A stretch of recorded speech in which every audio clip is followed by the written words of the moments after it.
ಎಲ್ಲರಿಗೂ ನಮಸ್ಕಾರ. ಮತ್ತೊಂದು ವಿಡಿಯೋಗೆ ಸ್ವಾಗತ. ಬಿಗ್ ಬಾಸ್ ಸೀಸನ್ 11 ಇವತ್ತಿಗೆ 92 ದಿನ.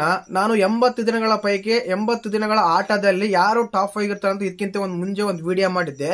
ಈಗ ಆಲ್ರೆಡಿ 15 ದಿನ ಕಳೆದಿದೆ. ಈ 15 ದಿನದಲ್ಲಿ ಯಾರ್ಯಾರ ವರ್ತನೆ ಹೇಗಿತ್ತು, ಯಾರ್ಯಾರ ಆಟ ಹೇಗಿತ್ತು, ಯಾರ್ಯಾರ ವ್ಯಕ್ತಿತ್ವ ಹೇಗಿತ್ತು, ಆಟ ಟಾಸ್ಕ್ ಅಂತ ಬಂದಾಗ ಯಾರು ವ್ಯಕ್ತಿತ್ವ ಉಳಿಸ್ಕೊಂಡ್ರು ಯಾರು ಕಳ್ಕೊಂಡ್ರು ಅಂತ ನೋಡೋದಾದ್ರೆ ನನ್ನ ಪ್ರಕಾರ ಈ 90 ದಿನಗಳ ಆಟದಲ್ಲಿ ಟಾಪ್ 5ಗೆ ಇಂತರೇ ಬರ್ತಾರ ಅಂತ ಹೇಳ್ತೀನಿ.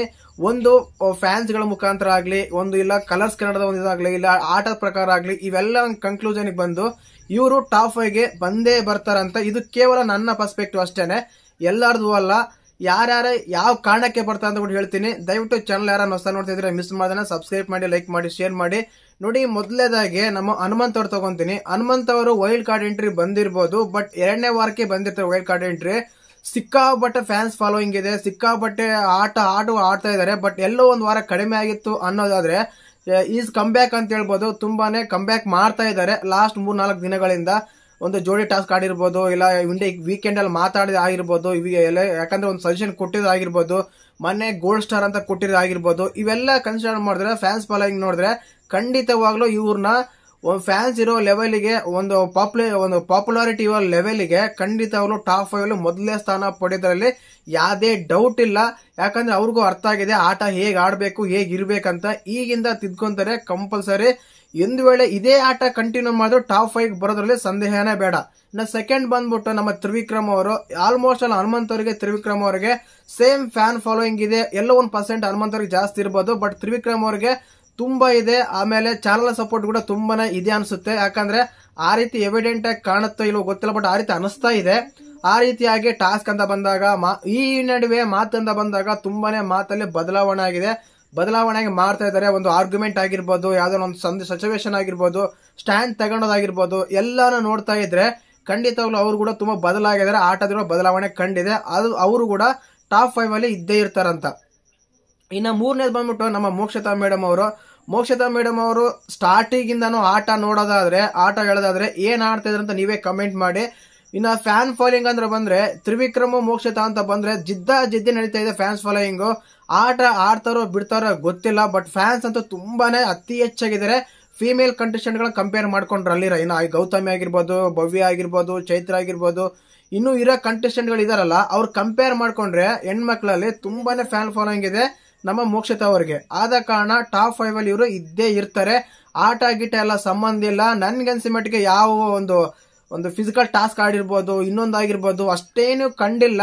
ಬಟ್ ವ್ಯಕ್ತಿತ್ವನ ಸ್ವಲ್ಪ ಉಳಿಸ್ಕೊಂಡಿದ್ದಾರೆ, ಅಲ್ಲೆಲ್ಲೂ ಕಳ್ಕೊಂಡು ಇದ್ದಾರೆ. ಬಟ್ ಈ ಮಧ್ಯೆ ಸ್ವಲ್ಪ ತುಂಬಾ ಬದಲಾಗ್ತಾ ಇದಾರೆ. ಕೆಲವು ಸ್ಟ್ಯಾಂಡ್ ಗಳು ತಗೊಂಡಿಲ್ಲ, ಆದ್ರೂ ಫ್ಯಾನ್ ಫಾಲೋಯಿಂಗ್ ಇರೋ ಕಾರಣಕ್ಕೆನೆ ಚಾನಲ್ಸ್ ಅವರು ಇದ್ದೇ ಇರಿಸ್ತಾರೆ. ಟಾಪ್ 5 ಅಲ್ಲಿ ತಗೊಂಡ್ ಬಂದೇ ಬರ್ತಾರೆ, ನೋ ಡೌಟ್.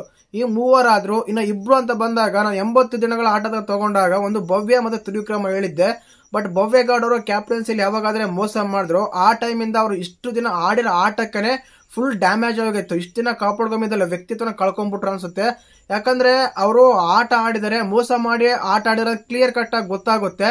ಆ ಆಟ ಆಡಿ ಕ್ಲಿಯರ್ ಕಟ್ ಆಗಿ ಗೊತ್ತಾದ್ಮೇಲೂ ಕೂಡ ನನ್ ತಪ್ಪಾಯ್ತು, ನಂಗೆ ಕ್ಷಮೆ ಇಲ್ಲ ಅಂತ ಒಂದು ಮಾತು ಕೇಳಿಲ್ಲ. ಅದ್ರ ಬಗ್ಗೆ ಅವ್ರು ರಿಗ್ರೆಟ್ ಇಲ್ಲ, ಗಿಲ್ಟಿನೇ ಫೀಲ್ ಆಗ್ತಾ ಇಲ್ಲ, ಸಿಂಪಲ್ ಆಗಿ ಆಡ್ತಾ ಇದಾರೆ. ಈ ಕಾರಣಕ್ಕೆ ಇಷ್ಟು ದಿನಗಳಿಂದ ಆಟನ ಕಳ್ಕೊಂಡ್ಬಿಟ್ರ ಅಂತ ಅನ್ಸುತ್ತೆ. ಇನ್ನು ಮಂಜು ವಿಷಯಕ್ಕೆ ಬಂದ್ರೆ, ಮಂಜು ವಿಷಯ ಅಷ್ಟೇನೆ 3-4 ವಾರಗಳಿಂದ ಅವ್ರು ಆಟನೇ ಆಡ್ತಾ ಇಲ್ಲ, ತುಂಬಾನೇ ಲೋ ಡೌನ್ ಆಗಿದ್ದಾರೆ.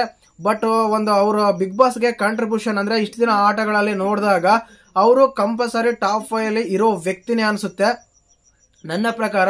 ಇನ್ನು ರಜತ್ ಅವ್ರ ವಿಷಯಕ್ಕೆ ಬಂದ್ರೆ, ರಜತ್ ಅವರು ಅಷ್ಟೇನೆ. ರಜತ್ ಅವರು ಇಷ್ಟು ದಿನ ಆಡ್ಕೊಂಡ್ ಬಂದಿದ್ರು, ಅವರು ಕೂಡ ನಾನು ಲಾಸ್ಟ್ ಟೈಮ್ ಅಲ್ಲಿ ಟಾಪ್ 5 ಇರಲ್ಲ ಅಂತ ಹೇಳಿದ್ದೆ. ಬಟ್ ಈ ಇಷ್ಟು ದಿನಗಳ ಆಟ ನೋಡಿದಾಗ ಟಾಪ್ 5 ಬರೋ ಸಾಧ್ಯತೆ ತುಂಬಾನೇ ಇತ್ತು. ಯಾವಾಗಾದ್ರೆ ಭವ್ಯ ಗೌಡರಿಗೆ ಸಪೋರ್ಟ್ ಮಾಡಿದ್ರು ಆವಾಗ ಅವ್ರು ಇಷ್ಟು ದಿನಗಳ ಆಟನ ಕಳ್ಕೊಂಡು ಅನಿಸ್ತಾ ಇದೆ.